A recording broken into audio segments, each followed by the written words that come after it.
करवा चौथ की कहानी। एक साहूकार था, उसके 7 बेटे और एक बेटी थी।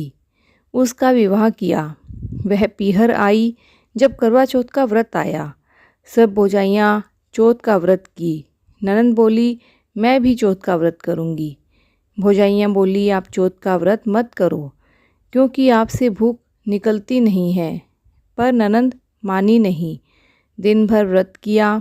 शाम को भूख के कारण से मुंह उतार कर बैठी। सातों भाई बहन को साथ में लेकर जीमते थे। खेत से भाई आए, साथ में बोर, काचर, फलियां, नींबू लेकर आए। बहन को बोले, चलो बहन, अपने नींबू बोर खावें और जीमें। बहन बोली, भाई आज मेरे चौथ का व्रत है। भाई बोले, भाई कब जीमोगी? बहन बोली, चांद देखकर जीमूंगी। भाई सोचे, बहन चांद उगने तक भूखी रहेगी। एक भाई बोला, चांद तो उगा है, चलो तुम्हें बताऊं। एक भाई डूंगर पर चढ़ गया, एक घास का पोला ले गया। एक भाई ने अंगार लगाई, एक भाई सामने छलनी पकड़ी और एक भाई को बहन को बुलाने के लिए भेजा। चल भाई, तेरा चांद दिख रहा है, देख ले, अर्घ दे ले। जब ननंद अपनी भौजाइयों को बुलाई, आओ चांद दिख रहा है। भौजाइयाँ बोली, हमारा चांद तो 4 घड़ी निकलने के बाद रात में दिखेगा। यह चांद आपका निकला है, आप जाओ, हम लोग नहीं आएंगी। बहन अकेली चालनी में चांद देखकर अर्घ दे दिया। भाइयों के साथ नींबू बोर खाकर सब जीमने बैठे। व्रत भांग लिया। पहले ही ग्रास में बाल आ गया, दूसरा ग्रास लिया तो कंकड़ आ गया, तीसरा ग्रास लिया तो पति मरे की सुनावनी आई। ससुराल से बुलावा आया, जल्दी भेजो। माँ बोली, भाई तुम्हारे भाग्य में यही लिखा है। माँ बोली, पेटी के अंदर से हाथ में आवे वह घाघरा ओढ़ना पहन कर जाओ। पेटी में हाथ डालते ही उसके हाथ में काले कपड़े आए, उसने वह कपड़े पहने। माँ ने सोने का टक्का देकर समझाया, बोली, भाई तुम जा रही हो पर रास्ते में जो भी मिले सबके पगे पड़ती जाना। कीड़ी, मूंगी, झाड़ झकोड़ा सबके, और घर में सब छोटे बड़े के पगे पड़ना। जो तुम्हें सुहाग की आशीष देवे उसको यह सोने का टक्का देकर पल्ले में गांठ बांध लेना।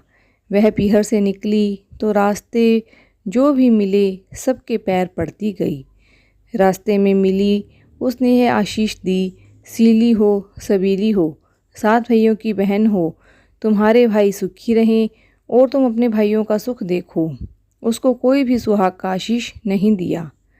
स्त्रियां बोली, पति तो मरा पड़ा है, क्या पगे पड़ती हो।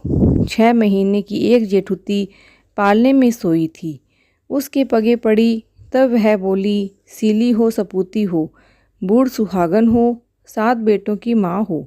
जेठुती न उसको आशीर्वाद दिया। ऐसा सुनते ही उसको सोने का टक्का दे दिया और पल्ले में गांठ बांध ली। वह बोली, तुम्हारे काका तो मरे पड़े हैं, सुहागन कहाँ से होंगी। वह बोली, काकी तुम काका को जलाने नहीं देना। जब वह मन में बोली, इसमें कुछ तो अर्थ है। लोग हलावा चलावा करने लगे। जब उसने मना कर दिया, ले जाने नहीं दिया, लोग नाम रखने लगे पर उसने किसी की भी नहीं सुनी। लोगों को देर होने लगी सो एक नदी के किनारे दोनों जनों के लिए झोंपड़ी बांध दी। इसकी मरा हुआ पति सेवा कर, कीड़े मकोड़े मक्खियों से इसको बचा, सब प्रकार से इसको बचा। दासी आकर बासी सूखी रोटियां दे जाती, इसी से वह अपना जीवन चलाती रहती। ऐसे करते करते माघ महीने की माही चौथ आई।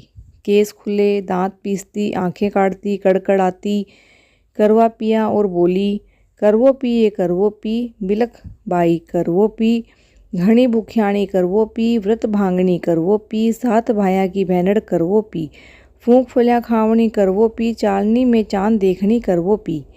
ऐसे बोलती रही। वह बोली, माँ मैंने इतने ही थोक किए पर मुझे तू सुहाग देकर जा। चौथ माता के पांव पकड़ कर बैठ गई और बोली, करवा सरीखी कर जाओ और करवा दे जाओ। चौथ बोली, मेरे से बड़ी चौथ वैशाख की आएगी, वह तुम्हें सुहाग देकर जाएगी, यह मेरे हाथ में नहीं है। बैसाख की चौथ आई, वह भी केस खुले, दांत पीसती, आंखें काटती, कड़कड़ाती बोली, करवो पी ये करवो पी, बिलन बाई करवो पी, घणी भुखियाणी करवो पी, व्रत भांगणी करवो पी, सात भाया की बहनड़ करवो पी, फूंक फुल्या खावणी, चांदनी में चांद देखनी करवो पी। वह बोली, माँ इतने ही थोक किए पर मुझे सुहाग देकर जा। पाँव पकड़ कर बैठ गई और बोली, करवा सरीखी कर जाओ, करवा दे जाओ।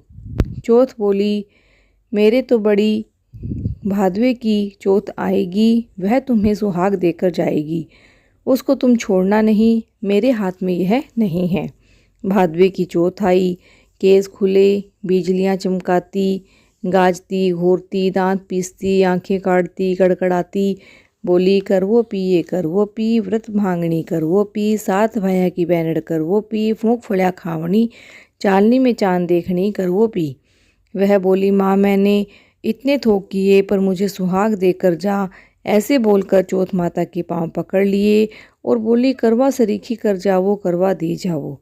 चौथ माता बोली, मेरे से बड़ी करवा चौथ आएगी, वह तुम्हें ज़रूर सुहाग देकर जाएगी, तुम उसको छोड़ना नहीं, मेरे हाथ में नहीं है।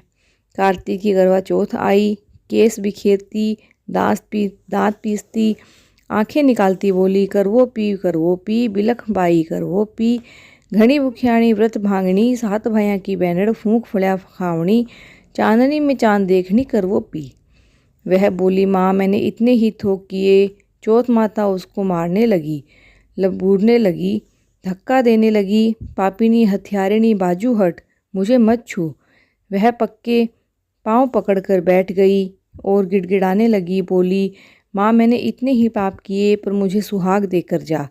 कहने लगी, करवा सरीखी कर जाओ, करवा देकर जाओ। वह चौथ माता को देखकर उसके पाँव पकड़कर गिड़गिड़ाने लगी, हे चौथ माता, मेरा सुहाग आपके हाथ में है, आप ही मुझे सुहागिन करें। वह माता को बोली, मुझसे भूल हुई, उसको क्षमा करो, अब भूल नहीं करूँगी। तब माता ने प्रसन्न होकर आँखों में से काजल निकाला, सिर में से मैन निकाला, नाखूनों में से मेहंदी निकाली, टीका में से रोली निकालकर चिटुली अंगुली से उसके पति पर छींटे दिए और अमृत के छींटे दिए। छींटे देते ही उसका पति जीवित होकर बैठ गया। चौथ माता अपनी अंतर ध्यान हो गई। वह बोला, बहुत सोया। वह बोली, क्या सोए, मुझे तो 12 महीने हो गए सेते सेते। चौथ माता ने सुहाग दिया है। तब वह बोला, जल्दी चौथ माता का उत्सव करो, उजारना करो। तब उन्होंने चौथ माता की कहानी सुनी, करवा पूजन किया, खूब चूरमा बनाया, प्रसाद खाकर दोनों पति पत्नी चौपड़ पासा खेलने बैठ गए। गांव का एक ग्वाला था, वह रोज गैया चुराने के लिए आता था, रोज निगरानी रखता। वह रोज उसको उस मुर्दा की सेवा करते हुए देखता। आज वह जवान आदमी के साथ चौपड़ पासा खेलती दिखी। ग्वाले को बुलाकर बोली, तुम हमारे घर संदेशा दो कि हमें सामने लेवें। ग्वाला बोला, आज तक तो अच्छी थी, अब खराब हो गई। उसके घर जाकर बोला, अपने बेटे बहू को सामने लेवो। माँ बाप बोले, हमारे बेटे को मरे 1 वर्ष हो गया, फिर भी चलो देखें तो सही। आगे देखे तो बेटा बहू चौपड़ पासा खेल रहे थे। डल्ली तीर बेटा तो खड़ा किया और परली तीर बहू को खड़ा किया। दोनों के गठजोड़े जुड़ गए। माँ को लोहे की कांचली पहना दी। 32 धारा फूटकर बेटे के मुंह पर पड़ गई। विश्वास आ गया कि मेरा ही बेटा है। सासू पूछी, क्या बात हुई? जब बहू बोली, मुझे तो चौथ माठा टूटी है। यह कहकर सासू के पगे पड़ी और सारी नगरी में हेला फिरा दिया कि पुरुष की लुगाई, बेटे की माँ, सब कोई चौथ का व्रत करना। 13 चौथ करना, नहीं तो 4 चौथ करना, नहीं तो 2 चौथ सब कोई करना। जब से सब स्त्रियां करवा चौथ का व्रत करने लगी, तब से सारे गांव में यह प्रसिद्धि होती गई कि जब स्त्रियां चौथ का व्रत करें तो सुहाग अटल रहेगा। हे चौथ माता, जैसे साहूकार की बेटी को सुहाग दिया, उसी तरह से हमें भी सुहागन रखना। साहूकार की बेटी की तरह दुख मत देना। यदि पुरातन करवा चौथ के व्रत की महिमा है। कहानी कहते को सुनते को, हुंकारा भरते को, अपने सब परिवार को देना, खोटी की खरी, अधूरी की पूरी करना। बोलिए चौथ माता की जय।